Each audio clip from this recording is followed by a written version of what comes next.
Now, I find it almost ironic that news about a new Star Wars trilogy based off the Knights of the Old Republic video game, or games, would break almost 1 year to the day that Solo hit theaters. And I say that because, love or hate that movie, Solo losing money at the box office is more or less what led to an announcement by Bob Iger, CEO of Disney, that we'd see a slowdown in Star Wars movies. And yet, just 1 year later, and mere weeks after Disney announced the release dates of 3 other new Star Wars movies starting in December of 2022 that will be brought to us by Benioff and Weiss from Game of Thrones fame, credible sources, and I put quotations around that because the only true credible sources are Disney and or Lucasfilm, and so far they've said nothing about any of this. Anyway, credible sources claim that Leda Kalogridis is almost done writing the script for the first movie in a Knights of the Old Republic trilogy. And if you're wondering who she is and what she's done, well, she was an executive producer on such movies as Avatar, Shutter Island, and Terminator Genisys, as well as the show Altered Carbon. She also has several writing credits to her name, which include, again, Shutter Island and Terminator Genisys, as well as a few others, and most recently as a co-screenwriter on Alita Battle Angel. And of course, the real question here should probably be if there's anything to suggest if this is all actually true or not. And while we do know that Kathleen Kennedy, president of Lucasfilm, said at Star Wars Celebration last month that something in regards to the Old Republic was indeed in the works. We also know that Kennedy's been talking for a very long time now about wanting to bring in more women to work on Star Wars in terms of writing and or directing. Then you factor in some fans are already grumbling about Benioff and Weiss's upcoming movies after how Game of Thrones ended, and this doesn't seem like a bad time to let it slip that a trilogy based off arguably the most popular Star Wars video games of all time is coming. You also finally score points with people who care about such things as women writing a Star Wars film, and please don't mistake my apathy for objection. As I've said many times before, I really don't care one way or the other who works on any aspect of Star Wars. What race or gender they are just doesn't matter to me, as long as they're the best person for the job. All that should matter is being talented, having a passion for the franchise, and preferably a vision for a great story already floating around in your head. Your race and or gender shouldn't even be on the application, if you will. And it's also worth noting that she won't technically be the first woman to ever write a Star Wars film script either. Shortly before her death in March of 1978, Lee Brackett wrote a first draft of The Empire Strikes Back, going off an outline given to her by George Lucas, but it was later abandoned in favor of a script by Lawrence Kasdan. Nevertheless, she got an honorary writing credit for the film, and no one can take away the fact that Lucas, many years before we had to make a big deal out of such things, initially picked a woman to write the first ever Star Wars sequel. Anyway, setting aside for a moment who's going to be writing this, and now assuming that this is actually going to happen, that this report is true, it raises a couple interesting questions and even some concerns, and I'll get to those in a few moments. And the first questions are, what about the slowdown and where do these films fit in the picture? We know that Star Wars films from Benioff and Weiss are going to be released in December of 2022, 24, and 26, and that in the off years, Avatar sequels will be taking their place in December of those years. So does this all mean that what Iger actually meant by slowdown is just a short break to, in a sense, gather themselves before another big slew of movies? Take 3 years off after the rise of Skywalker to, lay out a game plan this time before jumping right into it like they did with the sequel trilogy. And that does make sense, because if done right, there's no reason why one Star Wars movie a year should be too much for fans and average moviegoers alike, especially when a franchise like Marvel has gotten away with 2 to 3 films a year for over a decade now. Not to mention, it just released what will likely end up being the highest grossing movie of all time. And as I've said before, if the sequel trilogy had been done right and there had been a well thought out and mapped out grand plan in place from the start, there's absolutely no reason why Episode 9, which comes out at the end of this year, couldn't do something at least similar or in the same ballpark to what Endgame is doing now at the box office.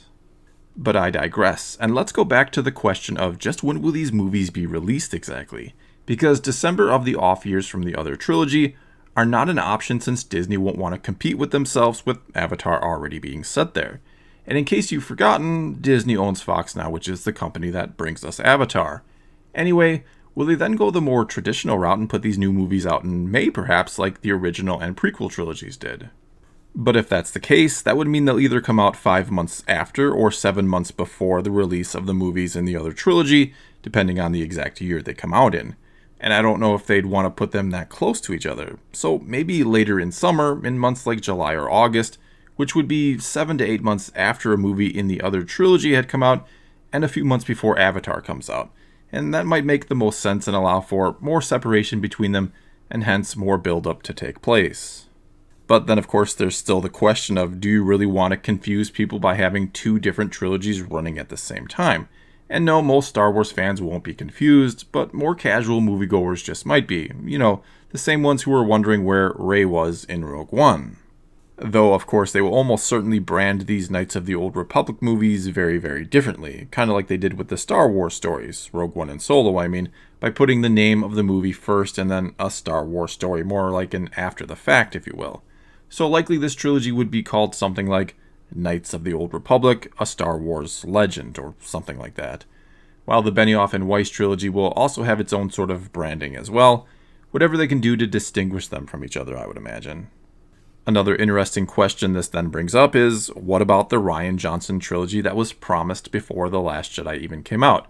I mean, if this new report is true, and we are indeed getting a Knights of the Old Republic trilogy, can we officially put to rest the idea that he's still going to create a trilogy of his own? Because I would say there is a 0% chance that they will have 3 trilogies going on at the same time, when 2 already seems kind of like a stretch.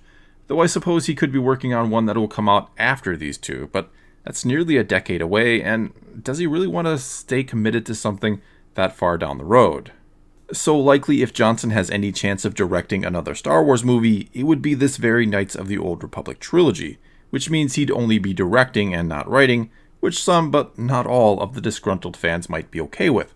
Still, I think bringing him back in any capacity is probably asking for trouble. Especially when you consider that Knights of the Old Republic and Revan, who is the featured character, already has a huge fan following, and no matter how good these movies might turn out to be, some just aren't going to like the portrayal of Revan in them no matter what, or whatever other changes to the story might get made. That's really just a given. And sure, Revan and the game have nowhere near the same following as the movies and a character like Luke Skywalker does, but the game's passionate fanbase is substantial nonetheless. And handing Rian Johnson another beloved character like Revan to potentially botch seems like a really, really bad idea. In fact, even though I love Revan and would love to see a live-action Knights of the Old Republic movie or trilogy, I don't think it's worth the potential backlash at this point. There's just too many ways this goes wrong and blows up in their face, even if Johnson doesn't end up directing or having any part of it at all, which honestly I don't think he will. I stand by what I've said before about Johnson no longer being involved in Star Wars. I just don't think it makes sense to bring someone back that could be so controversial.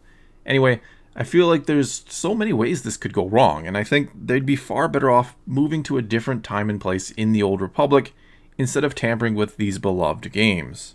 Because like many Star Wars fans, I love Revan and I love the Knights of the Old Republic games, and I should be thrilled with this news, but I can't help but feel like this could end up being a mistake, that this could go wrong because one of the great things about the games is that the story of Revan unfolded how you wanted it to.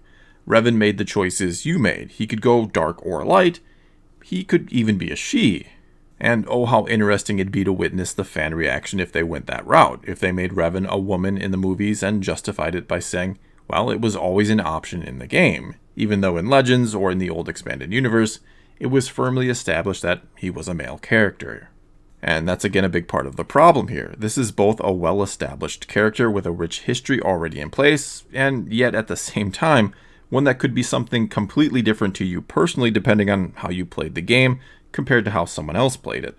This character comes with controversy already built in, and one of the biggest problems fans have had with Star Wars under Disney is how established and beloved characters have been used.